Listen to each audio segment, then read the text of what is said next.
जय भोलेनाथ। आप सभी का आपके अपने YouTube चैनल किटकट स्टोरीज पर हार्दिक स्वागत है। आज फाल्गुन मास महात्म्य की आगे की कथा सुनाने से पहले मैं आपसे जानना चाहती हूँ, क्या आने वाले चैत्र महीने में भी आप इसी तरह पुराणों की कथाएं सुनना पसंद करेंगे? अगर हाँ तो कमेंट बॉक्स में जरूर बताइएगा। मार्कंडेय जी धर्मराज युधिष्ठिर को पापियों की नरक यातना का वर्णन करते हुए कह रहे हैं, हे युधिष्ठिर, मनुष्य अपने कर्मों के अनुसार क्रमशः एक एक नरक का उपभोग करते हैं।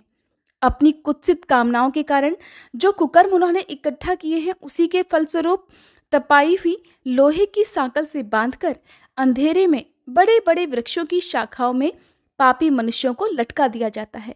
फिर यमदूत उन सब को बड़े जोर जोर से झुलाते हैं। तेजी से झुलाए हुए वे सभी पापी अचेत हो जाते हैं। फिर आकाश में लटकते हुए उनके पैरों में 100 भार लोहा बांध दिया जाता है। उस महान भार से वे सब लोग अत्यंत संतप्त हो जाते हैं और अपने अपने कर्मों को याद करते हुए निश्चल भाव से मौन रह जाते हैं। इसके बाद क्रमशः आग में तपाकर खूब लाल किए हुए लोहे के कंटीले दंडों से यमदूत उनके मस्तक पर मारते हैं। इसके बाद उन्हें विष्ठा और कीड़ों से भरे हुए कुएं में डाल दिया जाता है। घोर यमदूत सब ओर से घेर कर पापियों को आग में पकाते हैं। उसके बाद उनके शरीर पर नमकीन पानी डाल देते हैं। कितने ही पापियों को लोहे के कड़ाहे में बैगन की तरह भूनते हैं, फिर गंदे कुएं में डाल देते हैं।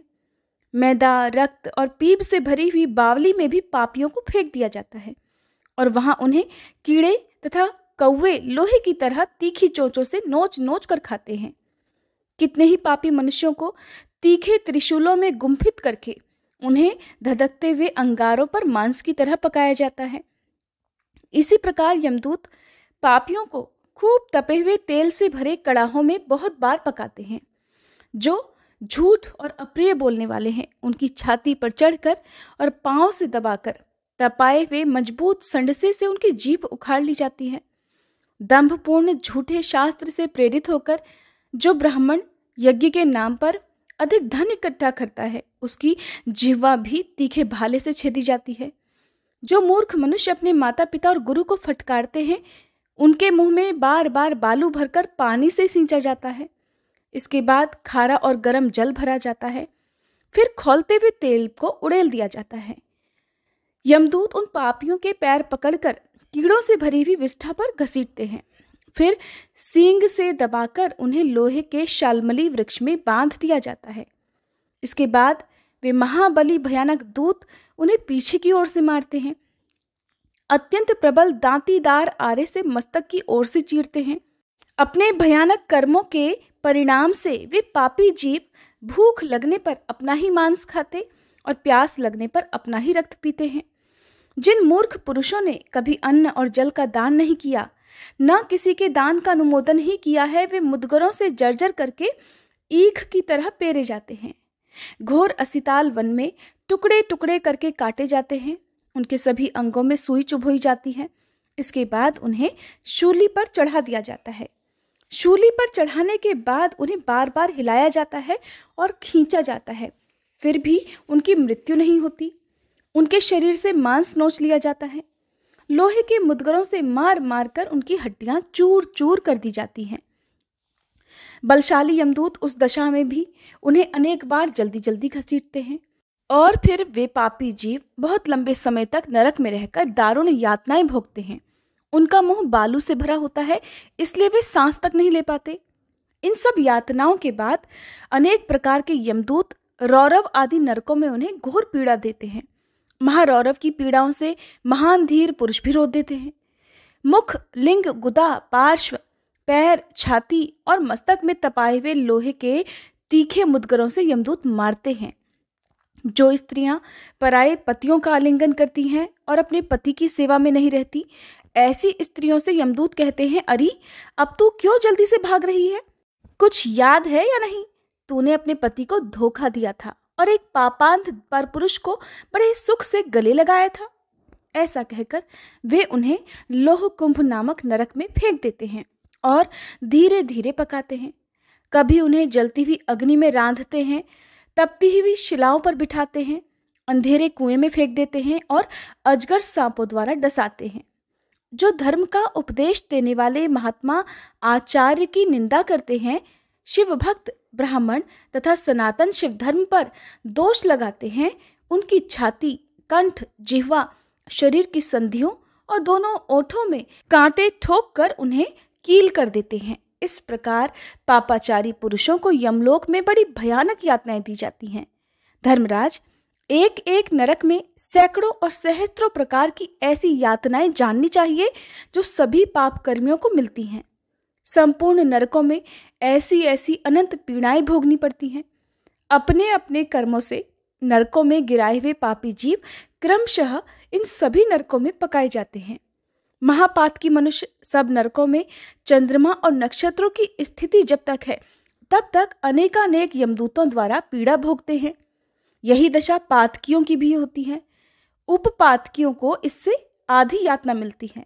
हे तात युधिष्ठिर, कब किसकी मृत्यु हो जाएगी ये नहीं पता होता, और अचानक यदि मृत्यु आ गई तो कौन मनुष्य यहाँ वर्ष या दिन पा सकता है?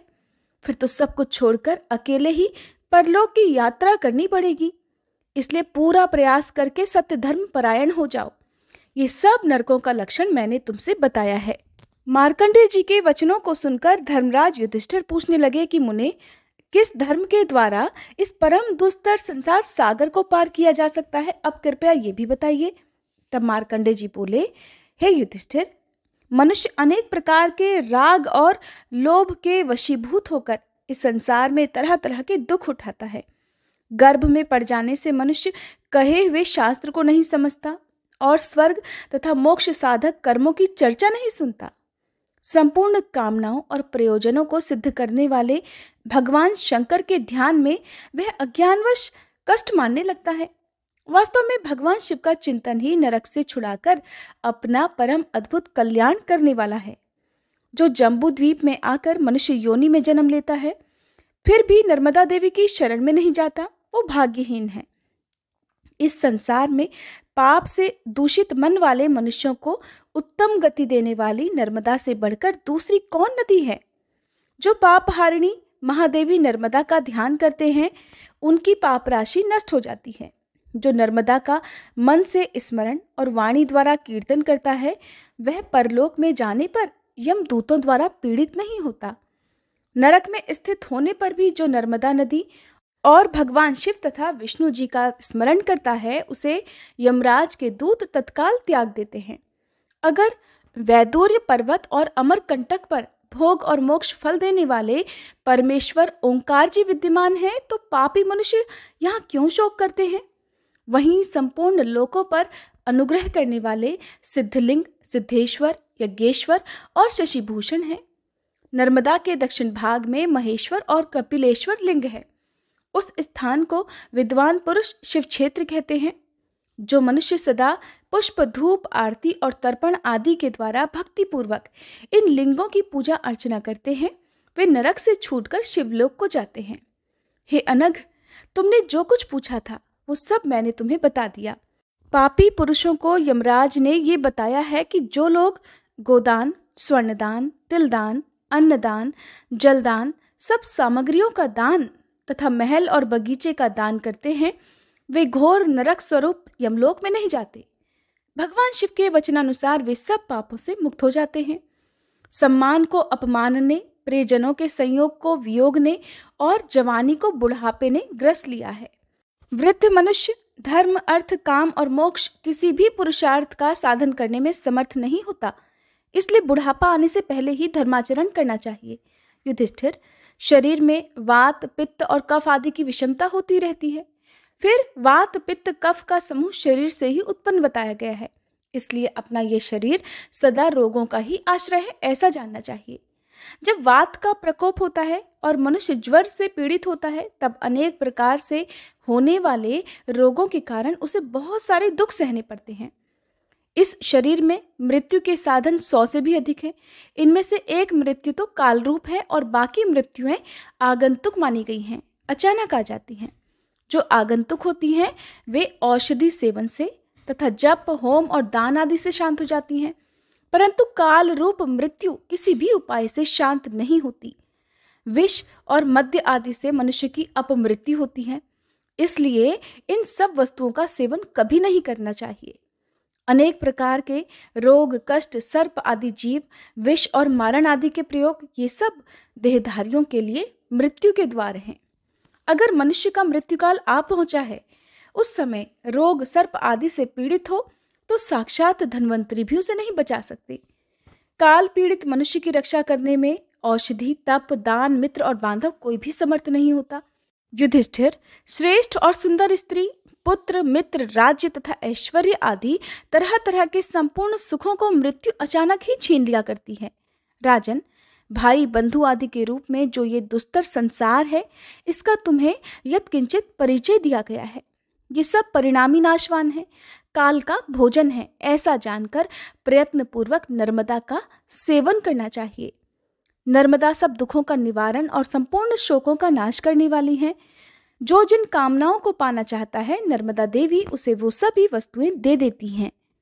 मार्कंडेय जी आगे कहते हैं, हे युधिष्ठिर, महिष्मतीपुरी के पश्चिम अशोक वनिका नामक एक पापहारी तीर्थ है, जो सभी प्रकार के शोकों का नाश करने वाला है। वहां स्नान करके अपने वैभव के अनुसार गौरी देवी का पूजन करे। वहीं मातंग मुनि का आश्रम है। जो स्त्री शुक्ल और कृष्ण पक्ष की तृतीया को गंध, धूप, चंदन, तरह तरह के उपहार तथा दीपावली जलाने आदि के द्वारा वहां भक्ति पूर्वक गौरी देवी का पूजन करती है, वह रूप और सौभाग्य से संपन्न पति प्राप्त करती है। युधिष्ठिर, पूर्व कल्प की बात है, मातंग नाम से प्रसिद्ध देवर्षि ने नर्मदा नदी के तट पर रहकर बड़ी दुष्कर तपस्या की थी। महर्षियों के सत्संग और नर्मदा के दर्शन से उन्होंने पाप बुद्धि का परित्याग करके धर्म बुद्धि का सहारा लिया था कि मैं विरक्त हूं और भिक्षु हूं, ऐसा विचार कर वे अशोक वनिका में गए और जटावल्कल धारण करके कंद, मूल और फल का आहार करते हुए 1 सहस्त्र दिव्य वर्षों तक भगवान शिव की आराधना में लीन रहे। सभी मंत्रों में उत्तम ओम नमः शिवाय, इस षडक्षर मंत्र का वे दिन रात अपने हृदय में चिंतन करते थे।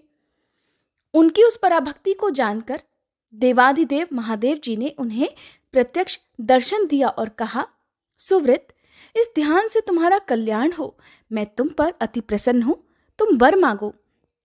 तब मातंग मुनि बोले, देवेश्वर, ये तीर्थ मातंग के नाम से विख्यात हो जाए।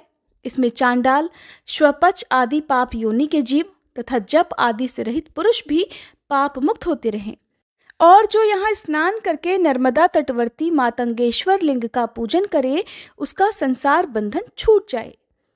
मातंग मुनि का ये वचन सुनकर महादेव जी बोले कि मुने, मेरी कृपा से ये सब कुछ तुम्हारी इच्छानुसार ही होगा। ऐसा कहकर भगवान शिव पर्वत श्रेष्ठ कैलाश को चले गए और मातंग मुनि वरदान पाकर दिव्य विमान पर आरूढ़ होकर उमा महेश्वर धाम को गए। चैत्र के कृष्ण पक्ष में जो चतुर्दशी और अमावस्या तिथि आती है, उसमें वहां जो कुछ दान, होम आदि किया जाता है, वह अक्षय फल देने वाला होता है। उसी तीर्थ में तिल और जल द्वारा तर्पण करने से और गुड़ सत्तू का पिंडदान देने से 14 इंद्रों के स्थित काल तक पितर तृप्त रहते हैं। अशोक वनिका नाम से प्रसिद्ध स्थान मातंग तीर्थ कहलाता है। वह नर्मदा के उत्तर तट पर विराजमान है। हे युधिष्ठिर, अब मैं नर्मदा के दक्षिण तट पर विद्यमान मृगवन नामक तीर्थ का भी वर्णन करूंगा। महाराज, वहां एकादशी को स्नान करके शंख चक्र गदाधारी भगवान विष्णु का अर्चन करे और निराहार रहकर रात बिताए।